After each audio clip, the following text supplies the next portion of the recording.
Om Shri Paramatmane Namaha. Salutations at the lotus feet of Bhagavan Shri Krishna, and pranam and gratitude to all of the great teachers who have preserved and taught the knowledge of the Bhagavad Gita through the ages of time. Chapter 2 of the Bhagavad Gita is known as Sankhya Yoga, also called the Yoga of Knowledge.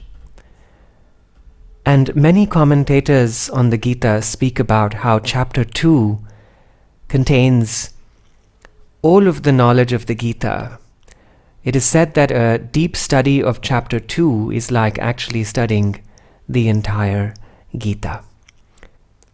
As a student of the Bhagavad Gita, it is important to recognize that the knowledge of the Gita, the knowledge of scriptures like the Gita, requires the seeker to be in a state of contemplation. It is not possible to imbibe the full import of the teachings in one reading of the text. This is why it is said that returning to the text over and over again is very important. The repeated contemplation, repeated meditation upon the truths that are elucidated, that are spoken about, is what begins to sow the seeds of wisdom within the heart. And so when you read something from the text, give yourself time to also contemplate upon it, to meditate upon it, to allow it to sit within your inner being, within your heart. And as you contemplate upon this silently, the truth itself begins to speak to you. In chapter 2, Bhagavan Shri Krishna teaches the truth about the Atma. This word Atma is best translated in English as the self. That reservoir of pure unbounded consciousness that appears to manifest as an individual identity. But in reality it is eternal, unchanging,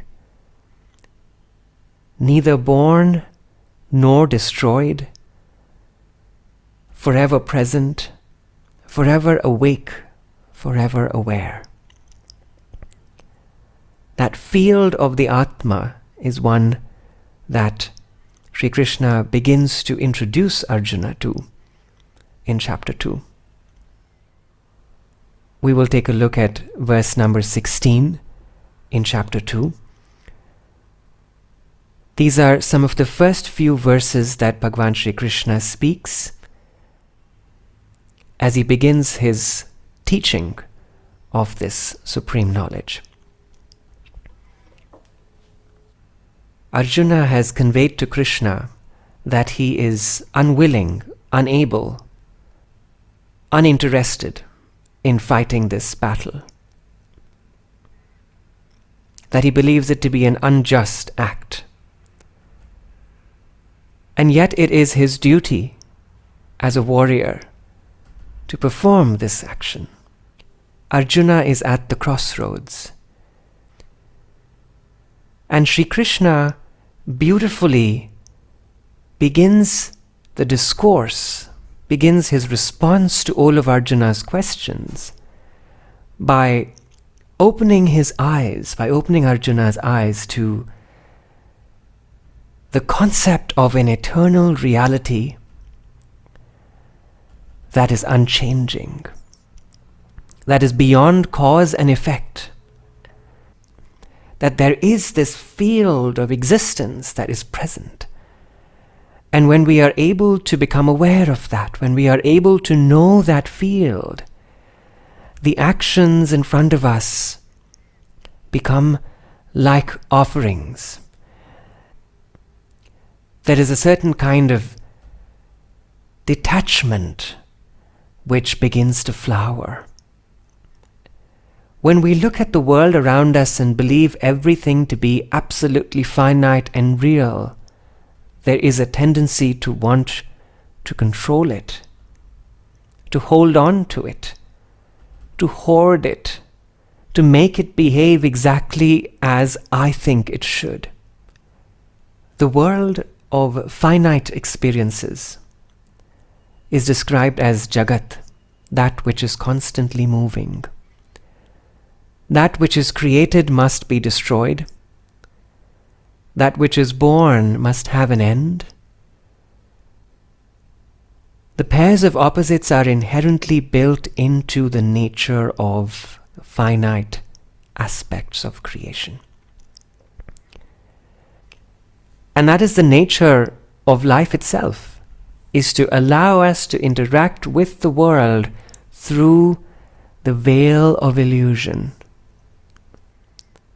And yet Bhagavan Sri Krishna reminds Arjuna to expand the vision and look beyond just the appearance of what he sees around him. As a first step, when we are in the midst of great confusion, we're in the midst of a sense of disillusionment, when we remind ourselves to look at the world through the lenses of the Atman, immediately the need to control, the need to fully understand melts away. There is greater acceptance. There is a greater ability to work tirelessly, but without attachment to the result or the fruit of the action. I will now recite verse number 16 from chapter 2.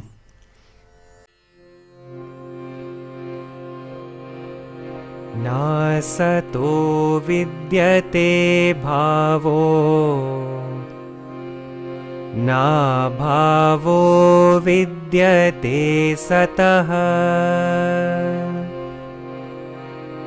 Ubhayorapi drishtontas tvanayostattvadarshibhih. Nasato vidyate bhavo, na bhavo vidyate satah. Ubhayorapi drishtontas tvanayostattvadarshibhih.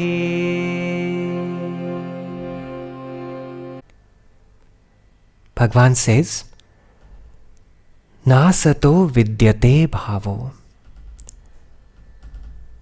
There is no endurance, there is no permanent existence for that which is unreal, asata. So everything that is within the category of asataha is bound to have a beginning and an end. This simple truth, when we understand it, it makes us much more accepting of the ways of Prakriti. And there is no end, there is no termination of that which is truly Sat. The reality of the self is described as Sat Chit Ananda, truth, consciousness, and bliss. That field of pure consciousness, pure awareness, is one that is omnipresent. It appears to be resident within a certain jiva, within a certain being. And yet that is only temporary. It appears to be identified with a certain feeling, with a certain thought, with a certain idea. And yet those ideas change over time. Today I feel this way about something. Tomorrow I have changed my mind. And I'm a completely different person to the world outside. I do not believe in what I did earlier. It is constantly fluctuating. Asataha is constantly in motion. And yet to a person who says that this experience is real, I'm having it, I'm in this body, I'm having these experiences of pain, I'm having experiences of great joy. And that's why the word asataha is not necessarily untrue. It doesn't translate as untrue. But it is that which lacks endurance. That which lacks permanence. Today I am in pain, tomorrow I will be okay. The body itself is not immortal. There is always a time of dissolution for everything that has been created. And as a first step towards being able to understand the nature of Jagat, the knowledge of the field of Sat and the idea of Asat becomes necessary to open to. Bhagavan says, Ubhayorapi drishtonta. Both of these, Asat and Sat, have been studied by the seers, by the rishis, by the seekers and the knowers of truth. The scientists of the field of consciousness have delved deep into this. Tattvadarshibhihi, the knowers of truth, recognize the difference between Sat and Asat. Look at the way in which everything in this realm has a beginning and an end. Things that we are so incredibly attached to wealth, to beauty, to possessions. We see how in an instant those can be taken away. And even if not in an instant, there will come a day when we will have to part with all of those. And so in a world where so much is constantly changing, we are desperately looking for an anchor, something to hold on to. And Bhagavan says, recognize that there is the light of the self that shines inside of your own being. For that is unchanging, eternal. It has always been, it always will be. The texts refer to us as Amritasya Putraha, sons and daughters of immortality. We spend an entire lifetime so enmeshed in one particular identity.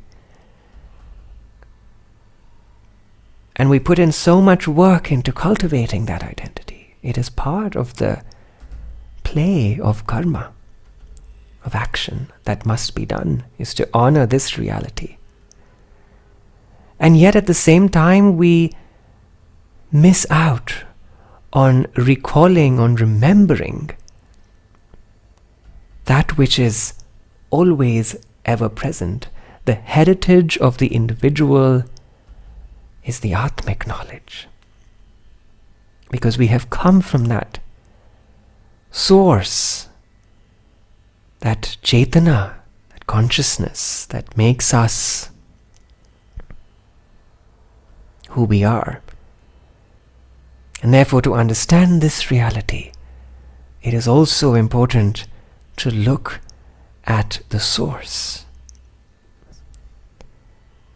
That Sat, that truth, can only be found in a field which is unchanging. Everything else that we attempt to hold on to changes, evolves, disappears, and even moments of great joy that come in experiences that we have are beautiful, are exhilarating, are part of the great play of this magnificent experience of Jagat. And they as well are temporary. Today I'm on a vacation. I've had a great time. I've had the best time. I've got pictures and videos to prove it. And yet 1 week later, when the vacation is over, I'm back to worrying and being anxious and unconscious in the way that I allow my reactions to hurt others. So what is it then that is true joy, that is true bliss, that is true Ananda? The texts say that the field of the Atma is that which holds the nectar of true Ananda. So I encourage you, as you study these verses, to contemplate deeper upon the reason or the purpose even for beginning to see the nature of reality, to recognize Sat and Asat. How does that help us? How does it make interactions more conscious? How does it make decisions more self-aware rather than reactive? Does it allow me to let go of resentments I'm holding against people, against the past? When we think of the light of the Atma continuously manifesting in different shapes, forms, experiences, ideas, this is the play of Jagat. It must move. It must move. And it is our inability to align with that idea of flow, of movement, of looking forward, not backward. That is what causes so much unhappiness inside. So much sorrow, so much anger. Bhagavan provides a way to work with the flow, to understand the nature of reality. I must work to the best of my abilities. I must pour my greatest passion into everything that I do. And yet, with an understanding and awareness that it is Ananda, it is Atma, that is truly interacting with itself in the form of the other. And so when there is a lot of joy and a great interaction with someone, it is a celebration of the Atma recognizing itself in the other person. And that is a beautiful thing. And when there is conflict and there is a sense of needing to draw boundaries and to separate oneself from a situation, that also does not sit inside as resentment that one can hold forever. The understanding that ultimately we all come from the same source. And but when I remember my true heritage, I do not need then to be resentful of anyone. Bhagavan Sri Krishna explains this concept in a lot of detail in this chapter and in the subsequent chapters as well. This is just an introduction to the concept. And in the next verse, in verse number 17, Bhagavan Sri Krishna talks about the indestructible nature of that Atmic field. We will recite verse number 17.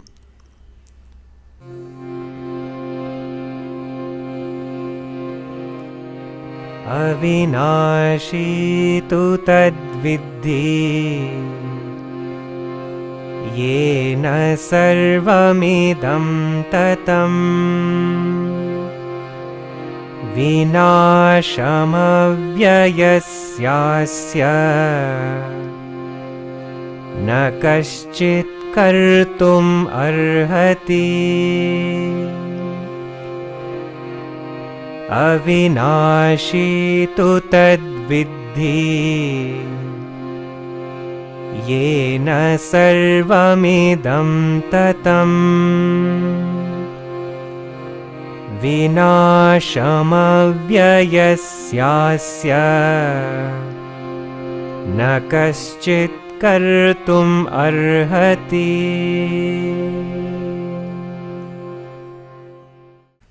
Bhagavan Shri Krishna goes on to remind Arjuna, Avinashi tu tadviddhi. Know that to be indestructible. It cannot be killed. It cannot be destroyed in any way. Yena sarvam idam tatam. That by which all of this is pervaded, that Atmic field, cannot be destroyed, even by the strongest of weapons. And with an understanding of that field of consciousness, when we approach the practices, we approach the practices of yoga, of mantra sadhana, of japa, of meditation, all of these practices that we incorporate into our daily lives allow us to be able to remember, to reconnect with that eternal field of consciousness. And that is why when you emerge from a session of chanting or from a session of yoga practice, or from a session of knowledge, there is a certain kind of peace inside. That is a recognition of the light of the self. The practices are invaluable in allowing us to be able to pause so that we can remember. It is not something that we have to procure from somewhere. It is not something that we have to earn. It is something to remember about what is already there. The wave itself has a certain form, has a certain power, and yet the nature of water cannot be limited to an understanding of the wave. Water itself the ocean itself is expansive, has many, many properties. And similarly, to confuse the appearance with the reality is what is referred to as delusion. In verse number 18, Bhagavan Shri Krishna continues with this thought. We will recite this verse. Antavanta ime deha nityasyukta sharirinaha anashino prameyasya tasmadyudhyasva bharata Antavanta ime deha nityasyukta sharirinaha anashino prameyasya tasmadyudhyasva bharata.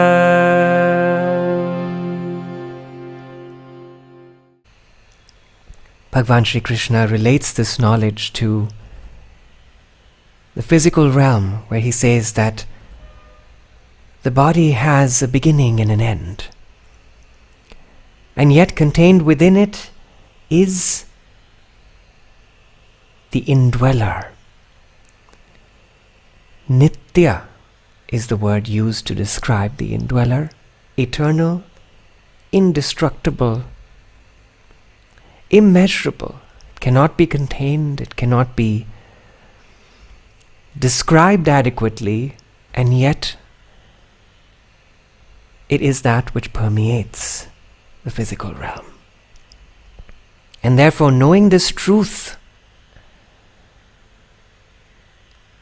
he urges Arjuna to go ahead and perform the action that he has prepared for. That is his duty, that is his dharma. And similarly, each one of us in our own way can relate to this knowledge.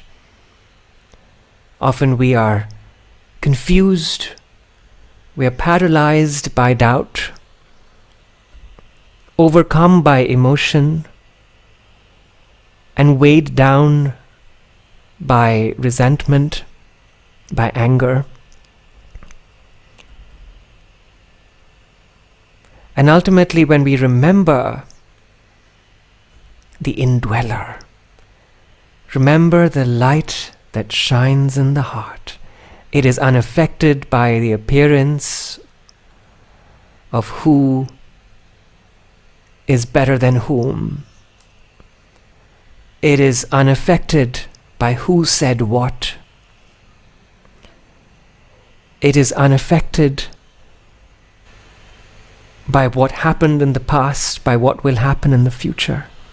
It is pure being, pure consciousness, pure awareness, Ananda. That is to be known, that is to be experienced. And so I encourage you, when you perform your practices next, begin to be aware of an inner silence that starts to speak to the seeker. What a miracle it is, truly, to be alive in this moment. What a wondrous thing to be able to access this knowledge through the brilliance of the intellect. What an amazing opportunity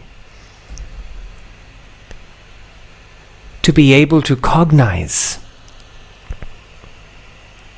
the truth that is at the very basis of every form of nature's creation.